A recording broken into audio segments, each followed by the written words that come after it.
Special report में आइए आपको सीधे दिखाते हैं आदित्य ठाकरे से हमारे सहयोगी की एक्सक्लूसिव बातचीत कोरोना से लेकर मजदूरों के मुद्दे पर। क्या है सवाल, क्या जवाब दिया आदित्य ठाकरे ने, सुनिए।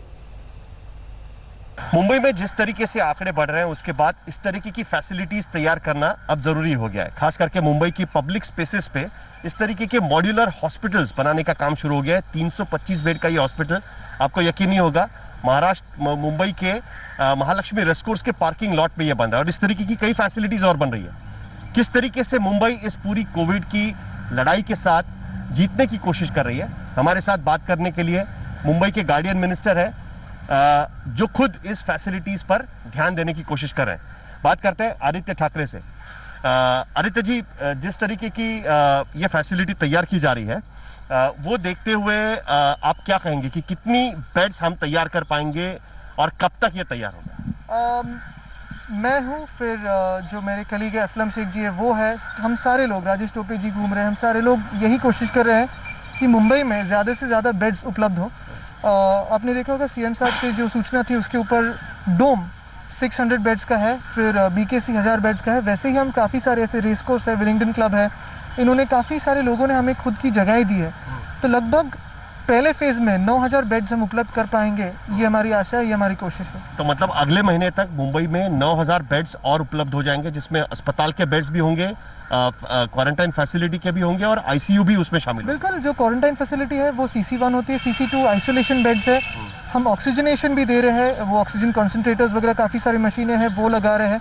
आईसीयू बेड्स हम क्रिएट कर रहे हैं। तो ये सारी चीज़ें हम कर रहे हैं। मेयर साहिबा भी है, म्यूनसिपल कमिश्नर है, ये सारी एक पूरी टीम बनी हुई है और हम सब इसी काम में जुड़े हुए हैं। मुंबई के आंकड़े बढ़ ही रहे, उस पर अभी छुपाने की बात नहीं है, सब लोग देख ही रहे हैं। कई लोग मुंबई को न्यूयॉर्क से कंपेयर भी कर रहे हैं। दे आर सेइंग कि the way New York is for US, the Mumbai is becoming for India.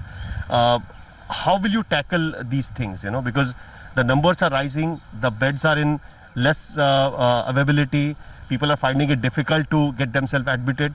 How this will be tackled? सबसे पहले तो नंबर्स से डरने की बात नहीं होती, क्योंकि जब भी एपिडेमिक होता है या कम्युनिटी स्प्रेड होता है तब जितने नंबर्स आप ढूंढ सको, आइसोलेट कर सको और फिर उनको ठीक कर सको, मुझे लगता है उसमें सक्सेस होती है। नंबर्स कम है, ज़्यादा है, इस पर ध्यान देने की ज़रूरत नहीं है, हमें उन लोगों तक पहुँचना ज़रूरी है। तो वो हमारे सारे वार्ड ऑफिसर्स कर रहे हैं, सारे हेल्थ ऑफिसर्स कर रहे हैं, सिर्फ मुंबई में नहीं तो पूरे महाराष्ट्र में कर रहे हैं। सारी सर्वेलेंस हो, ऑक्सीजन सैचुरेशन हो, टेम्परेचर चेकिंग हो, ये सारी टीमें हमारी लगी हुई है।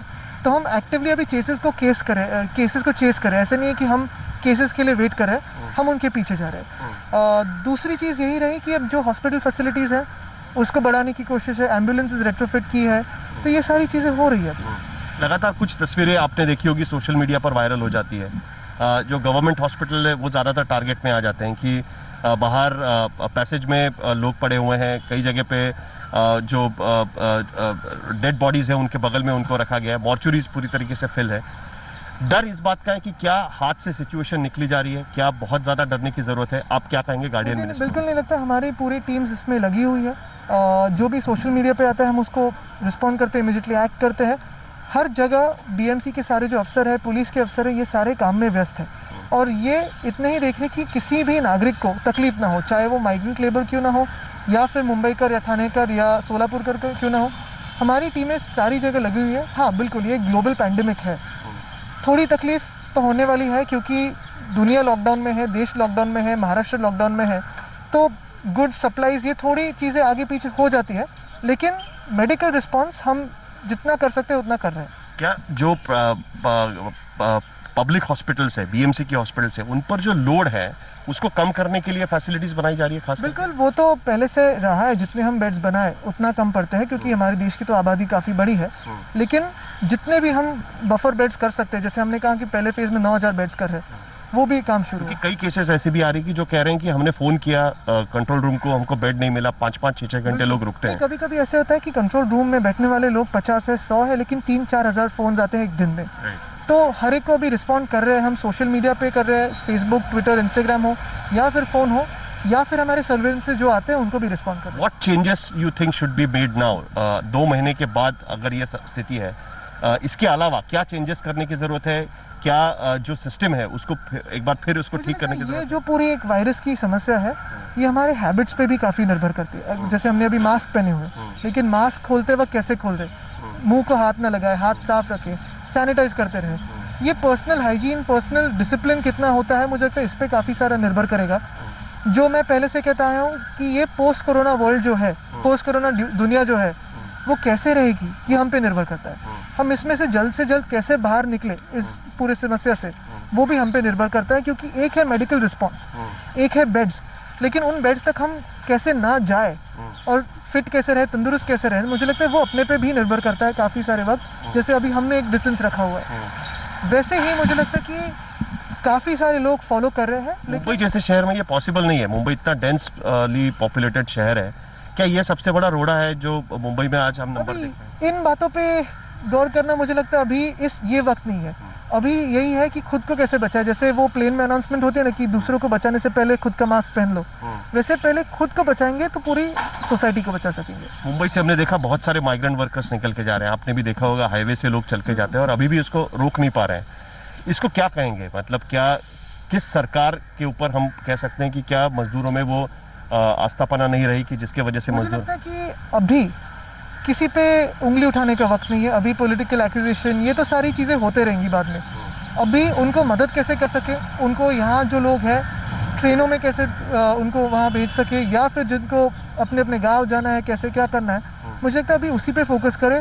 पॉलिटिकल बातें तो बाद में भी होती रहेगी। मुंबई पर बहुत ज़्यादा फोकस है। आखिर में मैं पूछना चाहूँगा, मुंबई पे बहुत ज़्यादा फोकस है। मुंबई महाराष्ट्र आज की स्थिति में 30% तक केसेस पूरे देश के आंकड़े में दिखाई दे रहा है। आखिर में क्या आप कारण कहेंगे, कब तक हम पीक पहुंचेंगे ऐसा आपको लग रहा है, और कब से हमारे यहाँ पर सुधार पीक हमारा हो, दुनिया का हो, उसका एक ही जवाब है, हु नोज, यानी वर्ल्ड हेल्थ ऑर्गेनाइजेशन नोज। अभी तक ये ऐसी एक विषाणु है जो कोई भी समझ नहीं पाया है। एक ही हम समझ पा रहे हैं कि खुद को उससे दूर कैसे रखें, तो हाथ साफ रखें, हाथ अपना नाक पे ना इस्तेमाल करें, आंखों पे ना लगाए, मुंह पे ना लगाए, मास्क पहने और एक अंतर रखें। तो शायद मीडिया और हम में नहीं, लेकिन हर एक में थोड़ा थोड़ा अंतर हो तो मुझे लगता है काफ़ी अच्छा हो। लेकिन ये 30% जो अभी हिस्सा महाराष्ट्र का है, जिसके वजह से महाराष्ट्र पे बहुत ज़्यादा नज़र हो रही है, विपक्ष भी कहने लगा है कि बहुत ज़्यादा केसेस निकल रही है, कैसे आपको लगता है कि ये कंट्रोल हो पाएगा? क्या इससे, जैसे मैंने कहा कि हमें केसेस खुद तो एक डरने की बात नहीं है। अगर खुद को कोई सिम्टम्स हो तो अपने डॉक्टर से बात करें और जल्द से जल्द रिपोर्ट करें, वो एक पहली चीज़ है। दूसरी चीज़ है, हम ये भी भूलते हैं कि काफ़ी सारे लोग रिकवर भी हो रहे हैं, तो वो एक दूसरी बात है। और तीसरी बात है कि हम कोई भी नंबर छुपा नहीं रहे, जैसे है वैसे है, और आंकड़ों को हेड ऑन ले रहे हैं। अभी हम लोगों के घर जा रहे हैं कि भाई आपका ऑक्सीजन सैचुरेशन कितना है, आपका टेम्परेचर है कि नहीं।